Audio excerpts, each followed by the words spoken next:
বিসমিল্লাহির রহমানির রহিম। সম্মানিত দর্শক ও শ্রোতামণ্ডলী, আসসালামু আলাইকুম। মসজিদে নামাজের জামাত শেষ হওয়ার পর নিজ প্রয়োজনে কিছু মুসল্লি কাতার থেকে পেছনের দিকে চলে আসেন। তা আসতেই পারেন। ইমাম সাহেব যখন সালাম ফেরানোর মাধ্যমে জামাত শেষ করবেন, নামাজ শেষ করবেন, তখন যার প্রয়োজন পেছনে চলে আসবেন। আর কিছু কিছু মুসল্লিকে দেখা যায় ইমাম সাহেব যখন সম্মিলিত দোয়া করেন, দোয়া শেষ করার পরে যখন বেশিরভাগ মুসল্লি উঠে দাঁড়িয়ে সুন্নত নামাজ শুরু করেন, তখন কেউ কেউ পিছনে আসার চেষ্টা করেন। আর এই মুহূর্তে তার সেফ এক্সিটটা সহজ হয় না। দেখা যায় ডানে বামে বা পিছনে কেউ নামাজ শুরু করে দিয়েছেন, সেক্ষেত্রে উনি সেফ এক্সিট পান না। আর এই অবস্থায় তার আশেপাশের মুসল্লিরাও বিব্রত বোধ করেন।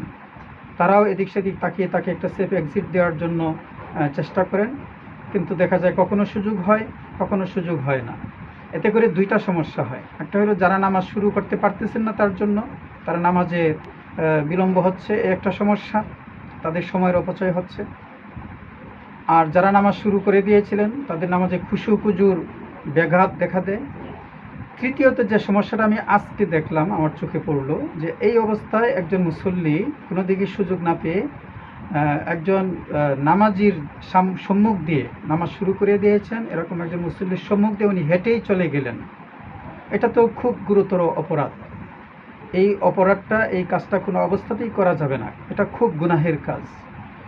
সুতরাং যারা ফরজ নামাজ শেষ করে, জামাত শেষ করে পেছনে চলে যাওয়ার প্রয়োজন বোধ করেন, তারা ইমাম সাহেব যখন সালাম ফিরাবেন তারপরেই আপনারা পিছনে চলে যাবেন, তখন খুব সহজ হয়ে যাওয়া।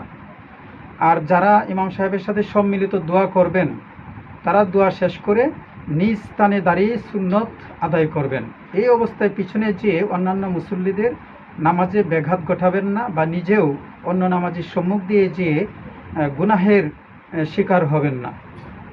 আল্লাহ তাআলা আমাদেরকে তার প্রত্যেকটি নির্দেশ নবীর তরিকায় আমল করার তৌফিক দান করুন।